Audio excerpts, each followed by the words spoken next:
Senator Uhura and Ensign Chekhov, not some wild aquatic fowl. Mr. Spock, you have a remarkably logical and analytical mind. Thank you. I prefer the concrete, the graspable, the provable. You'd make a splendid computer, Mr. Spock.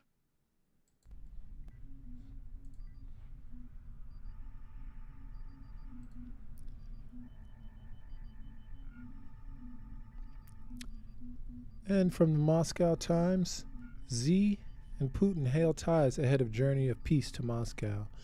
Vladimir Putin and Xi Jinping were to discuss Beijing's propositions to stop the fighting in Ukraine as the Chinese leader arrived Monday for a landmark visit with his counterpart in Moscow.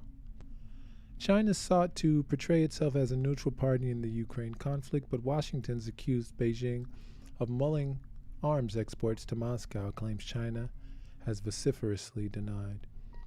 Xi's three-day trip serves as a show of support for internationally isolated Putin, just days after a war crimes tribunal issued a warrant for his arrest over the accusation of unlawfully deporting Ukrainian children. Beijing state media reported Xi arrived Monday in Moscow by plane for the summit, which is due to include a discussion of China's 12-point position paper calling for dialogue and respect for all countries' territorial sovereignty. One way or another, issues raised in Beijing's plan for Ukraine will be touched upon during the negotiations. Comprehensive explanations will be given by President Putin of the Russian position, Kremlin spokesperson Dmitry Peskov told reporters. Putin's welcomed Beijing's statements on Ukraine as being indicative of a willingness to play a constructive role in ending the conflict, while saying Chinese-Russian relations were at their highest point. Kiev on Monday reiterated calls for Russia to withdraw its forces from Ukraine ahead of Xi's arrival. The formula for the successive implementation of China's peace plan, the first and foremost point, is a surrender or withdrawal of Russian occupation forces from Ukrainian territory in accordance with international law and the UN Charter, the Secretary of Ukraine's National Security and Defense Council, Alexei Danilov, wrote on Twitter. A day before Xi's arrival, a defiant Putin went to the Russian-held Ukrainian city of Mariupol, his first visit to territory captured from Kiev since Moscow's forces pushed across the border in February 2022. Xi's visit also comes just days after the International Criminal Court issued an arrest warrant for Putin on the accusation of unlawfully deporting Ukrainian children.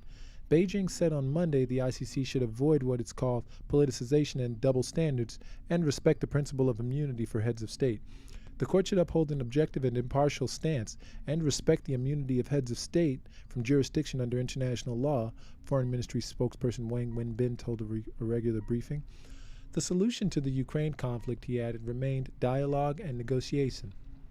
Neither China nor Russia are signatories to the Rome Statute, which established the ICC. Xi, who broke long-standing precedent to begin a third term as president of this month, has referred to Putin as an old friend. No limits friendship.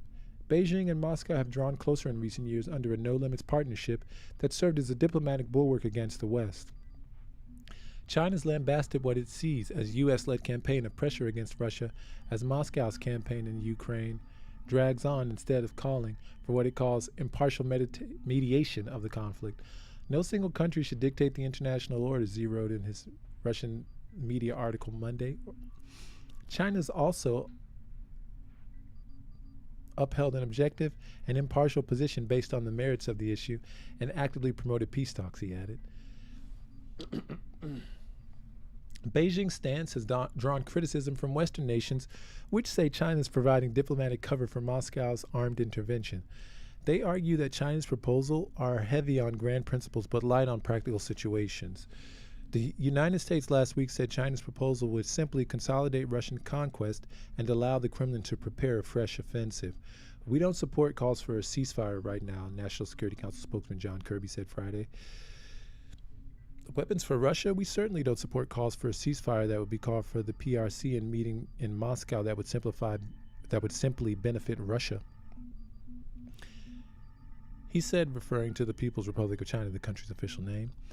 Washington's also accused Beijing of mulling arms exports to Moscow, claiming China's vociferously denied, or claims China's vociferously denied, Analysts say Xi's moves are unlikely to yield a rapprochement in the Ukraine fighting. Nevertheless, his trip will closely be watched by Western capitals. The Wall Street Journal has reported that Xi could also be planning his first call with Ukrainian President Volodymyr Zelensky since the conflict began. Zelensky has said he would welcome talks with his Chinese counterpart. Xi and Putin are set to have an informal one-on-one meeting and dinner on Monday before negotiations on Tuesday. Putin's top security policy advisor, Yuri Yushakov, told Russian news agencies.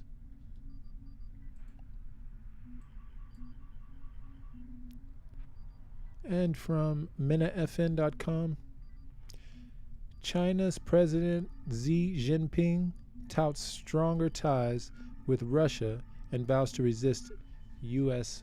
dominance. China's President Xi Jinping's upcoming visit to Moscow has been marked by emphasis on the improving relations between China and Russia in the 10 years since it took office. In an article published by Rossiyskaya Gazeta on Sunday, Xi highlighted this commitment to resisting the dominance of the U.S. and transitioning towards a multipolar world. Xi noted that the world is currently undergoing unprecedented changes and that the trend towards peace, development, and win-win cooperation is unstoppable. He went on to highlight the irreversible trends of world polarity, economic globalization, and greater democracy in international relations. The Chinese president also acknowledged the challenges faced by the world, including tradition, non-traditional security challenges, as well as damaging acts of hegemony, domination, and bullying. He added that the countries worldwide are eager to find a cooperative way out of the crisis and navigate the long and arduous path towards global economic recovery. Xi's visit to Russia will be marked by talks with President Vladimir Putin, and the Chinese president remarks suggesting a strengthening of the relationship between the two nations. Overall, Xi's message underscores China's commitment to forging stronger ties with Russia and resisting U.S. dominance in a rapidly changing world. From Al Jazeera, Russia, Ukraine, China's Xi arrives in Moscow for state visit. China President Xi Jinping has arrived in Moscow for a state visit in show of support for an increasingly isolated Russia. Xi and Russia's Putin published separate articles on Monday. Xi said China's proposal to end the Ukraine crisis reflects global views. As Putin said, he had high hopes for the visit by his good old friend. Russia's investigative committee said it had opened a criminal case against the International Criminal Court prosecutor and judges who issued an arrest warrant for Putin on war crimes charges on Friday. The Russian investigative committee had opened a criminal case against the prosecutor at the International Criminal Court, Karim Ahmad Khan, and several ICC judges, the investigative committee said. Turkish gas hub will take time, says Kremlin. Russia said that work to create a planned gas hub. That's another story. Great, so what do we have? Anything else on this matter? Okay, watch this space. We shall return with more news. Remember, your engagement through a like, a share, a sub will accelerate us at warp speed towards the continuation of our mission. Watch this space. Watch this space. Mm-hmm.